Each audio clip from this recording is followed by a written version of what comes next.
Hello भाई, राम राम, नमस्कार। कैसे हो सभी? मैं आपका मनदीप तारा एजुकेटर आप सभी का स्वागत करता हूँ। भाई देखो, जैसे कि कल से आप सभी को पता है, न्यूज़ आ चुकी है, वैकेंसी आ चुकी है हमारी जेबीटी की हरियाणा के अंदर। 1400, सॉरी भाई, कुछ 1456 पोस्टें बताई जा रही है। ठीक है, ये आप देख सकते हैं यहाँ पे। अब हाँ, 1456 पोस्ट है बच्चा। जिसमें से ये सारी अलग अलग पोस्ट वाइज है। जनरल की 607 है, 300 है, 242 है, 117 है, 71 है, 50 अच्छी है, 5 है, 5 है। तो इस तरह से 1456 मेवात कैडर की वैकेंसीज है बच्चा, ये है ना। कहाँ की है? ये रहा, Mewat cadre, teacher in Mewat cadre. Rest of Haryana की वैकेंसीज नहीं आई है, आनी चाहिए थी। क्या ये पता नहीं क्यों नहीं, कारण नहीं पता इसके पीछे। ठीक है, मेवात कैडर की 1456 पोस्ट है बच्चा। ठीक है, तो इसके फॉर्म भरने आपके स्टार्ट हो जाएंगे 12 तारीख से बच्चा। तो अब बात करते हैं, सीधी सी मुद्दे की बात आते हैं कि सर हमारा जो एग्जाम पैटर्न रहेगा वो क्या रहेगा, सिलेबस वगैरह क्या रहेगा, सब चीज़ों के बारे में एक बार थोड़ी चर्चा करेंगे। मेन मुद्दा यही है कि हम लोग तैयारी कैसे करें। तैयारी वाला मेन मुद्दा यहाँ पर है, जो कि हम लोग यहाँ पर मैं भी बताने वाला हूँ आपको भाई। ये आ गया, देखो देखो, ये आ जाएगा, ये रहा। ये है भाई, देखिए सवाल, ये आपका पेपर का पैटर्न रहने वाला है, जिसके अंदर आपके जो क्वेश्चंस रहेंगे वो रहेंगे बच्चा। सीडीपी के 20 क्वेश्चन रहेंगे, आपको पता है, आप लोगों ने देख लिया होगा। लैंग्वेज के आपके 10-10 क्वेश्चन रहेंगे, हिंदी और इंग्लिश के। हरियाणा जीके के आपके 20 क्वेश्चन रहेंगे, अवेयरनेस मतलब करंट अफेयर वगैरह भी आएंगे। और जनरल इंटेलिजेंस और रीजनिंग, इसके 10 क्वेश्चन रहेंगे। मैथमेटिक्स के 20 क्वेश्चन रहेंगे। और इन्वायरमेंटल स्टडीज, इसके रहेंगे बच्चा 10 एमसीक्यूज।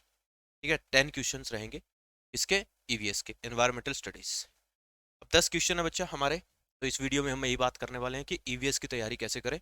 ठीक है, एक बार सिलेबस के ऊपर भी नजर लगा डाल लेते हैं, क्या है सिलेबस के अंदर, फिर मैं आपको सारी कहानी बताता हूँ भाई, मुद्दा क्या है। एक बार आप सिलेबस को देखिएगा, ये है एनवायरमेंटल स्टडीज, देख रहा है आपको। एक बार ध्यान से सिलेबस को पढ़िएगा, ध्यान से पढ़िएगा, पूरा सिलेबस को पढ़िएगा। ये सिलेबस है बच्चा, इसके अंदर फैमिली एंड फ्रेंड्स में रिलेशनशिप है, वर्क एंड प्ले है, एनिमल है, plant, food, shelter, water, travel, thing we may can do. उसके बाद बच्चा पैडागोजिकल सेक्शन है, इसके अंदर पैडागोजिकल इश्यूज आते हैं। Concept and scope of EVS, significance of EVS, integrated EVS, environmental studies and environmental education, learning principles, scope and relation of science and social science, approaches of parenting concepts, activities, experimentation, practical work, discussion, CCE और teaching material and aids। देख लिया आपने syllabus. यहाँ नीचे एक line भी देख ली होगी आप लोगों ने, difficulty level of question for primary teacher post will be up to the standard of the secondary level. Right, अब मैं आपको एक सिलेबस और दिखाता हूँ, एक और सिलेबस दिखाता हूँ। ठीक है, आ जा बेटा, खुल जगह क्या, आ जा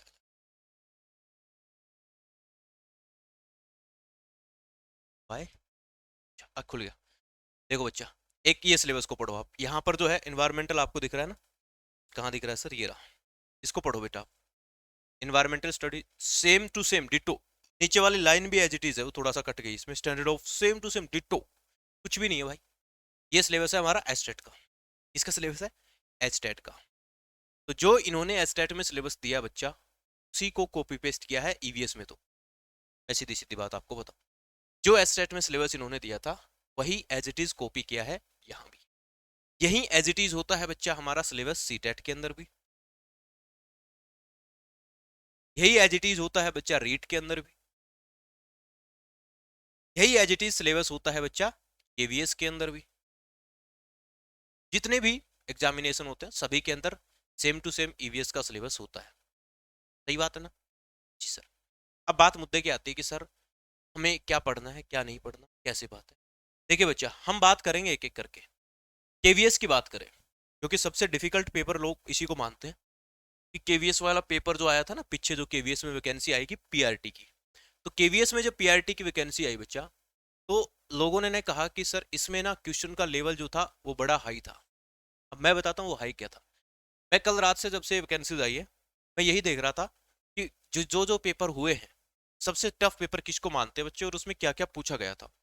मैंने केवीएस के सारे पेपर देखे भाई, जितने भी हुए हैं सारे पेपर देखे। मिल जाते हैं आपको, ही मिल ही जाएंगे, दोगे तो जरूर मिल जाएंगे, नहीं तो मैं तो सोल्व कराऊंगा ही आपको। ठीक है, नो डाउट, मैं तो सारे क्वेश्चन कराऊंगा। तो वहां मैंने देखा, वहां क्या था, इनका जो डिफिकल्टी लेवल था ना वो कुछ भी नहीं था भाई।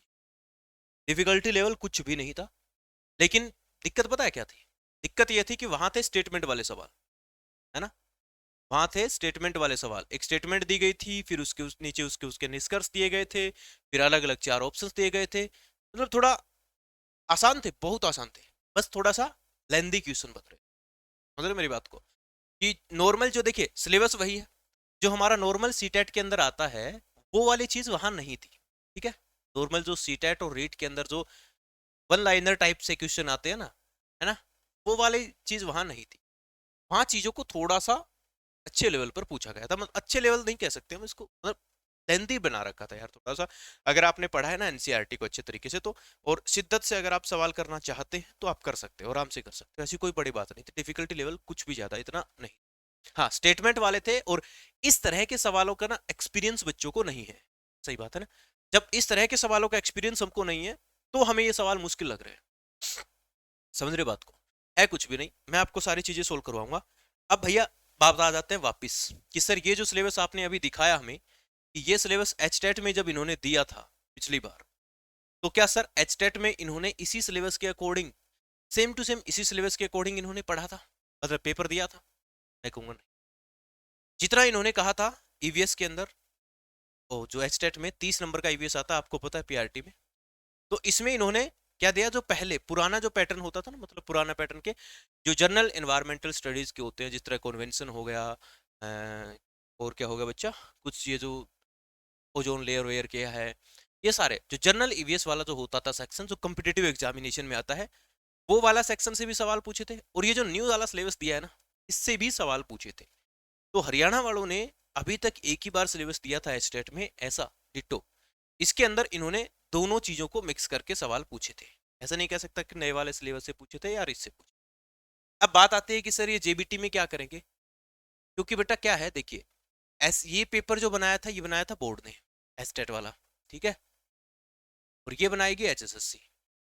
और एचएसएससी में अब थोड़ा कह रहे हैं कि लोग सुधार हुआ है, तो हो सकता है कि पेपर नए वाले के अकॉर्डिंग बने। तो मैं ये कहूँगा भाई एक बार ना, कुछ भी नहीं है, कुछ भी नहीं है, सारा का सारा टोटल मिला के अगर आप शिद्दत से पढ़ते हैं ना, ये वाली चीज़ें और ये वाली चीज़ें, दोनों चीज़ें बड़े शिद्दत से पढ़ते हैं ना आप ना 15 दिन में ख़त्म कर देंगे। तो 15 दिन मैक्सिमम आपको लगेंगे, 15 दिन, है ना, ज़्यादा नहीं। 15 दिन में आप आराम से ख़त्म कर देंगे इसको। उसके बाद आप अपना इसका प्रैक्टिस कीजिएगा, मैं आपको प्रैक्टिस करवाऊंगा, ठीक है? यूट्यूब पे भी करवाऊंगा, ठीक है? अचीवर्स अकेडमी यूट्यूब चैनल है, दीप गोदारा सर यूट्यूब आपके सामने है, यूट्यूब पे भी करवाऊंगा। और बच्चा आप मेरे साथ पढ़ना चाहते हैं तो भाई हमारा एक बैच है, ईवीएस स्पेशल बैच है, ये रहा। इस पे बच्चा आप जो भी बच्चा ईवीएस, जिस तरह चंडीगढ़ पीआरटी का जिस बच्चे ने बैच ले रखा था और उसमें वहां पे ईवीएस नहीं थी, या जिस भी बैच ले रखा था, अब देखिए बाकी चीजें तो रही नहीं, वही जो एस्टेट वाला कॉमन बैच था वही था। जिस बच्चे ने एस्टेट का कॉमन बैच ले रखा था वही सीडीपी है, वही हिंदी है, वही इंग्लिश है, वही हरियाणा जी के, वही मैथ है, सब कुछ वही है, वही रीजनिंग है, सब कुछ वही है। बस एक चीज अलग हुई, तो क्या हुई? ईवीएस, वो भी सिर्फ 10 क्वेश्चन, है ना, बाकी तो सब कुछ सही है, वो भी सिर्फ 10 MCQs, यही अलग हुआ है।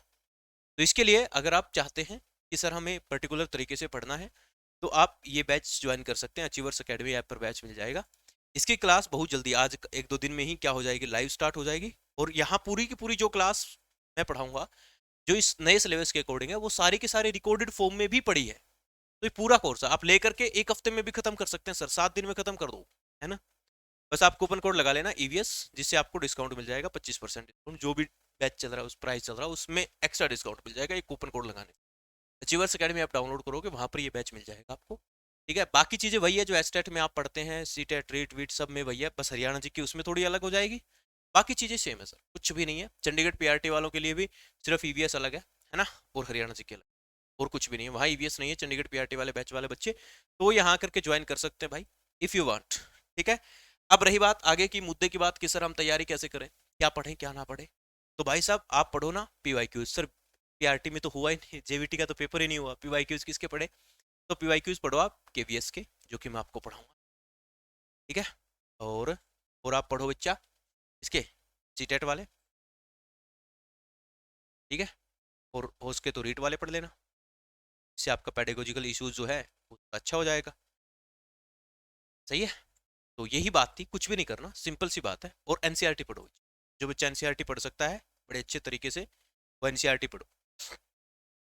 एनसीईआरटी कहाँ से पढ़े सर? तो एनसीईआरटी आपको तीसरी, चौथी, पांचवी, छठी, सातवीं, आठवीं सब पढ़ दो। तीसरी, चौथी, पांचवी, सातवीं, ठीक है, यहाँ तक पढ़ोगे ना, जो जो टॉपिक दिए वो जो टॉपिक सर्च मारना मिल जाएगा एनसीईआरटी का, उसको अच्छे से पढ़ लेना है, ठीक है, तो अपना काम बन जाएगा, चाहे कितनी बड़ी स्टेटमेंट का सवाल हो, अगर एनसीईआरटी को अच्छे से पढ़ा है आप लोगों ने, ठीक है।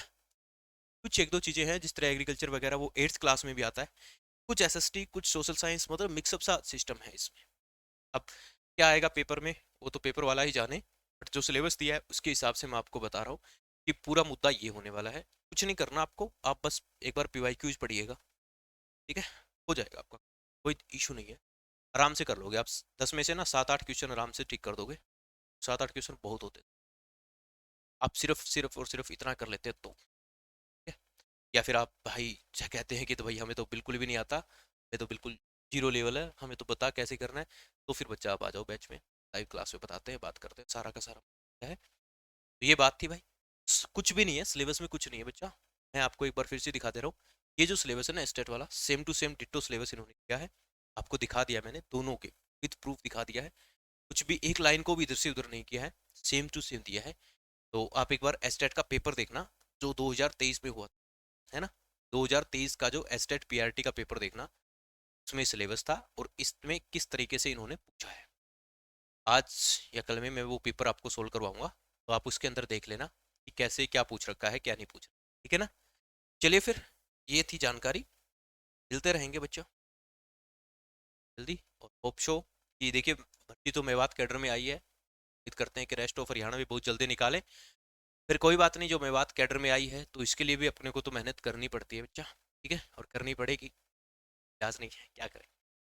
क्या वैकेंसीज हैं मेवात मेवात कैडर के हिसाब से देखें तो रेस्ट ऑफ हरियाणा अभी बाकी है, तो इसमें हो सकता है अगले स्लॉट में वैकेंसी निकालते तो 2 चक्कर में वैकेंसी दिखाना चाह रहे हो, तो उम्मीद है कि आगे भी भाई थोड़ा गैप देके फिर हम रेस्ट ऑफ हरियाणा निकालेंगे। अब एस्टेट लाइफ टाइम हो गया है, कोई बात नहीं, 6 महीने बाद निकल जाएगी, कोई दिक्कत नहीं है, कोई इशू नहीं है, तो अपना बी पॉजिटिव अच्छे तरीके से रह के काम कीजिएगा, और जो भी रेस्ट ऑफ हरियाणा के लिए जो भी चीज़ें होगी तो उसके लिए हम लोग देख लेंगे। फिलहाल के लिए तो ये वैकेंसी है, यही जानकारी है कि तैयारी कैसे करें। Thank you so much, bye bye, tata, bless you, take care.